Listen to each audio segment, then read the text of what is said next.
بسم اللہ الرحمن الرحیم، السلام علیکم، میں ہوں عدیل وڑائچ۔ منی بجٹ پر بہت زیادہ بات ہو رہی ہے آج کل، کیونکہ قومی اسمبلی میں یہ پیش ہو چکا ہے اور اس پر کافی تنقید ہو رہی ہے اپوزیشن کی جانب سے۔ حکومت اور اپوزیشن آمنے سامنے ہیں اور یہ کہا جا رہا ہے کہ مہنگائی کا طوفان آ جائے گا، اور میڈیا میں بھی یہی چیزیں چل رہی ہیں۔ ہم بھی یہی سمجھتے تھے، اور کیونکہ ٹیکس ایگزمپشن جب ختم ہوں گی تو اس کا امپیکٹ یقیناً آئے گا، کس طرح آئے گا۔ لیکن آج جو انٹریکشن ہوا ہے ہمارا شوکت ترین صاحب کے ساتھ، وفاقی وزیر خزانہ، اور جو وفاقی وزیر اطلاعات و نشریات فواد چودھری صاحب کے ساتھ، وزیر مملکت فاروق حبیب صاحب کے ساتھ، حماد اظہر صاحب بھی تھے اس انٹریکشن میں، اور گورنر اسٹیٹ بینک بھی تھے، اور اسلام آباد کے سینئر صحافیوں کو یہ بتایا گیا کہ اس میں ہونے کیا جا رہا ہے۔ تو کچھ ایسی چیزیں سامنے آئیں کہ جو واقعی رپورٹ ہی نہیں ہو پا رہی، اور اس کو اتنا نیگیٹیولی پورٹرے کیا جا رہا ہے جیسے کوئی خوفناک کام ہونے جا رہا ہے۔ لیکن اس میں بہت ساری چیزیں باعث اطمینان ہیں ایسی جو آپ کے ملک میں بہت بڑی ریفارمز لانے جا رہی ہیں۔ اور اسٹیٹ بینک کی خود مختاری سے متعلق جو بل ہے، اس کے حوالے سے بھی یہ ایک پرسیپشن بنا دی گئی کہ بلکہ یہ کسی حد تک جب آئی ایم ایف نے اپنی کنڈیشن سامنے رکھی اور مارچ میں ایک بل آیا بھی، اس میں واقعی بڑی خوفناک شرائط تھیں، اور وہ بل حکومت نے پھر واپس لیا۔ ہم نے آپ کو اپڈیٹ بھی کیا تھا، اور اب پھر اب نیا بل تھا، اس میں بھی کچھ ریزرویشنز تھیں پرائم منسٹر آفس کی اپنی تھیں، اور وہ کس طرح سے دور ہوئیں، اور اس میں بھی پازیٹیو ڈیولپمنٹ سامنے آئی ہیں۔ اور آئی ایم ایف کی شرائط کے حوالے سے ایک جو خوف کی فضا تھی، ایک ڈر تھا کہ پتہ نہیں کیا ہونے جا رہا ہے، اس میں بڑی خوش آئند اور قابل اطمینان خبریں جو ہیں آج آپ کے ساتھ شیئر کرنے جا رہے ہیں۔ تو اس میں جی یہ بتایا گیا کہ آئی ایم ایف یہ چاہتا تھا کہ 700 ارب روپے کی ٹیکس ایگزمپشنز جو ہیں انہیں ختم کیا جائے۔ مختلف اشیاء پر 700 ارب روپے کا ایسا ٹیکس تھا جس میں استثناء تھا، تو اس کو ختم کیا جائے، آئی ایم ایف کہہ رہا تھا۔ لیکن یہ جو کہا جا رہا ہے نا جی کہ سرنڈر کر دیا گیا، اس پہ باقاعدہ آئی ایم ایف کے ساتھ لڑا گیا کیس، اور اس میں 700 ارب سے معاملہ 343 ارب روپے پہ آیا۔ اور یہ 343 ارب روپے کی جو ٹیکس ایگزمپشن ہیں، اب آپ سوچ رہے ہوں گے کہ جب یہ ختم ہوں گی تو ظاہر مہنگائی ہوگی، اس میں 280 ارب روپے ایسے ہیں جو ریفنڈیبل ہوں گے۔ اگر ریفنڈیبل نہ بھی ہوں تو ایڈجسٹیبل ہوں گے، یعنی اگر آپ اس میں ریفنڈ کلیم کر سکتے ہیں، یہ کہہ سکتے ہیں کہ میرا واجب الادا اتنا ٹیکس ہے، اس میں یہ ایڈجسٹ کر دی جائے۔ اور پھر یہ ذہن میں سوال آتا ہے کہ اگر یہ ریفنڈیبل ہی ہونا ہے تو لگانے کی کیا ضرورت ہے؟ تو اس میں یہ بتایا گیا ہے کہ اس کا مقصد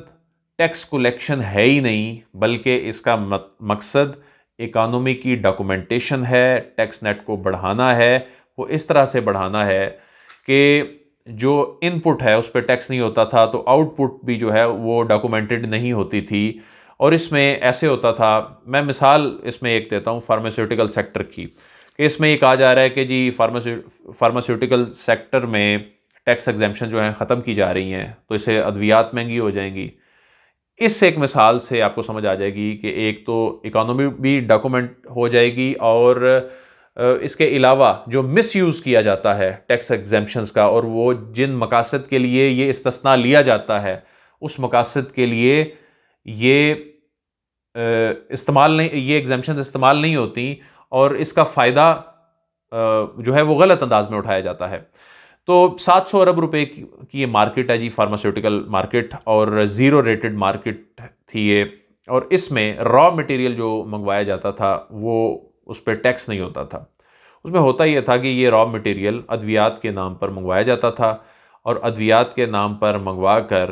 ادویات میں یقیناً یہ استعمال ہوتا ہوگا، لیکن یہ کاسمیٹکس میں استعمال ہوتا تھا، لیکن اس میں انسینٹو وہی لیا جاتا تھا کہ یہ ادویات کے لیے جو را مٹیریل منگوایا جا رہا ہے۔ پھر یہ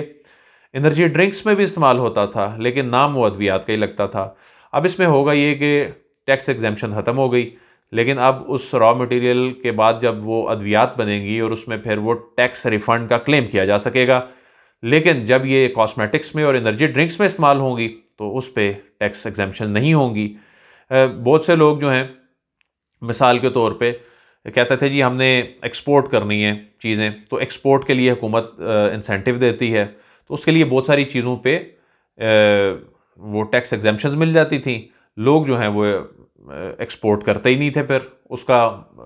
غلط انداز میں یہ انسینٹیو لیتے تھے۔ تو ایک تو وہ غلط طریقہ کار رک جائے گا یہ انسینٹیو لے کر اور وہ جو ٹیکس چوری کی جاتی تھی، اور دوسرا جب کوئی اپنا ٹیکس ریفنڈ کرے گا کے لیے درخواست کرے گا یا اس کو ایڈجسٹ کرنے کے لیے کہے گا تو اس کو ٹیکس نیٹ میں آنا پڑے گا، اور یوں اکانومی جو ہے یہ ڈاکومنٹڈ ہوگی۔ اچھا، اس میں فرٹیلائزر، ٹریکٹر، پیسٹیسائیڈ، کھانے پینے کی اشیاء، ان چیزوں پر یہ ٹیکس نہیں لگ رہا، لیکن تاثر یہ دیا جا رہا تھا کہ پتہ نہیں یہ کتنی کھانے کی جو ہماری فوڈ باسکٹ ہے جی اس کو شاید افیکٹ کرے گا۔ ایسا بالکل بھی نہیں ہے۔ اس میں جو سولر پینل پہ بالکل یہ ٹیکس ایگزمپشن ختم ہوں گی، اور لیپ ٹاپس پر یہ ٹیکس ایگزمپشن ختم ہوں گی، لیکن یہ ضروری چیزیں، اب سولر پینل جو ہے، جب ملک میں بجلی اتنی مہنگی ہے تو اس کو تو انکریج کرنا چاہیے، اور لیپ ٹاپس جو ہیں ان کو انکریج کرنا چاہیے، کیونکہ یہ ہمارے اسٹوڈنٹس جو ہیں ان کے استعمال میں آتا ہے، ایک عام آدمی کے استعمال میں آتا ہے۔ تو اس میں پھر حکومت نے کہا ہے کہ ٹیکس ایگزمپشن جو ہیں وہ تو ختم کریں گے، لیکن اس پہ جو ہے وہ تقریباً 33 ارب روپے کی سبسڈی بھی دیں گے، اور اس پر جب سبسڈی دی جائے گی تو وہ امپیکٹ اس کا مہنگے ہونے کا جو ہے وہ ختم ہو جائے گا۔ تو اس طرح یہ ٹیکس ایگزمپشن کی جو چیزیں ہیں یہ صرف لگژری آئٹمز پر یا ان چیزوں پہ لگ رہی ہیں جو عام آدمی استعمال نہیں کرتا، لیکن کہا جاتا ہے جی اس سے عام آدمی بھی افیکٹ ہوگا، لیکن وہ اس انداز میں پھر جب اکانومی ڈاکومنٹ ہوگی کہ اگر ٹھیک ہے کسی نے اس کا وہ ٹیکس ریفنڈ کروانا ہے یا اس کو ایڈجسٹ کروانا ہے تو اس کو پھر ٹیکس نیٹ میں آنا پڑے گا، اور وہ جو غلط استعمال ہو رہا تھا ٹیکس ایگزمپشنز کا وہ بھی رک جائے گا۔ پھر دوسرا معاملہ تھا گورنر اسٹیٹ بینک والا، یا اسٹیٹ بینک کی خود مختاری والا، کہ جی ایسے لگ رہا تھا کہ جی گورنر جو ہوگا وہ ہو گئی آئی ایم ایف کا بندہ، اور قانون ایسا بن جائے گا کہ وہ جواب دہ ہی نہیں ہوگا۔ اس میں بڑا واضح کر دیا گیا ہے کہ نہ تو اسٹیٹ بینک کوئی پاکستان کی حکومت کے اختیار سے کو باہر نکلنے جا رہا ہے، بلکہ اگر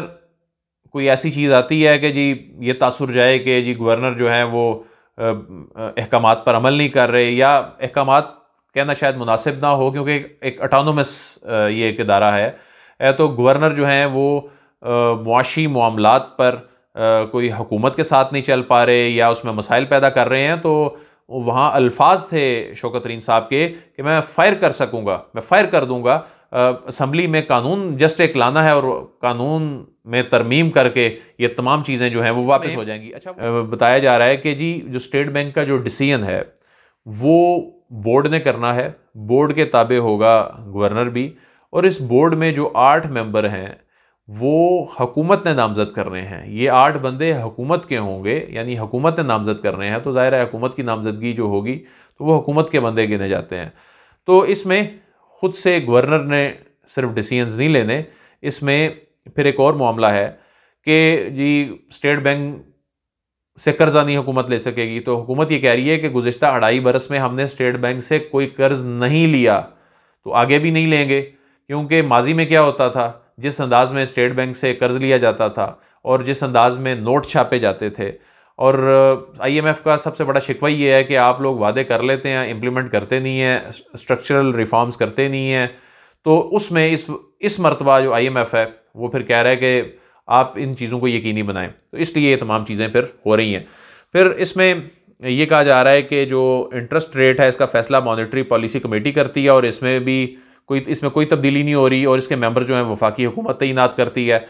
اور اس میں قطعاً بھی کوئی ایسی قانون سازی نہیں ہونے جا رہی کہ حکومت کے اختیار سے معاملات نکل جائیں گے اور حکومت کچھ کر نہیں سکے گی۔ اور انہوں نے شوکت ترین صاحب نے واضح کیا ہے، انہوں نے کہا جس طرح یہ قانون لے کر آ رہے ہیں اسی طرح ایک قانون اور لانے، تو اگر کوئی ایسی چیز ہوئی تو یہ سب ختم ہو جائے گا۔ گورنر جو ہیں اسٹیٹ بینک بھی وہ بیٹھے ہوئے تھے، انہوں نے بھی اس حوالے سے کافی صحافیوں کے سوالوں کے جواب دیے، اور اس میں ایک چیز جو سامنے آئی جو باعث اطمینان ہے کہ ظاہر ہے حکومت کو بھی پریشانی ضرور تھی کہ آئی ایم ایف نے جس طرح کی کنڈیشنز رکھی تھیں، اور شوکت ترین صاحب اس میں بتا بھی رہے تھے کہ ایک کنڈیشن تو ایسی آئی کہ ہم نے کہا کہ ٹھیک ہے پھر ہم بات نہیں کرتے، تو اس معاملے کو پھر وائنڈ اپ کیا جائے، یہاں تک بھی ہوا، یعنی اس حد تک رجسٹ کیا گیا۔ اور اس میں کوئی شک نہیں ہے کہ مارچ میں جو بل آیا تھا حفیظ شیخ صاحب لے کر آئے تھے وہ واقعی تشویشناک صورتحال تھی۔ اس کے بعد پھر ایک نیا بل اب یہ جو آیا ہے، اس بل میں بھی پرائم منسٹر آفس نے اپنی بہت سارے معاملات پر جو تحفظات کا اظہار کیا، اور اس کے بعد پھر اس بل کو اس کلیئرٹی کے اس لیول تک لے آئی ہے حکومت کہ اب حکومت سمجھتی ہے کہ اس میں ایسا کچھ نہیں ہے کہ جو پریشان کن ہو. اس میں اب جو بھی چیزیں ہوں گی وہ ریفارمز ہوں گی، اور وہ ریفارمز پاکستان کی معیشت کے لیے بہتر ہوں گی. تو آپ کو کچھ مزید خبروں کے حوالے سے اپڈیٹ کرنا ہے. اسی ملاقات میں بہت ساری اہم اور چیزیں بھی سامنے آئی ہیں، وہ آپ کو الگ ویلاگ میں آپ کے ساتھ شیئر کریں گے. عدیل وڑائچ کو اجازت دیجیے، آپ سے پھر ملاقات ہوگی. اللہ حافظ.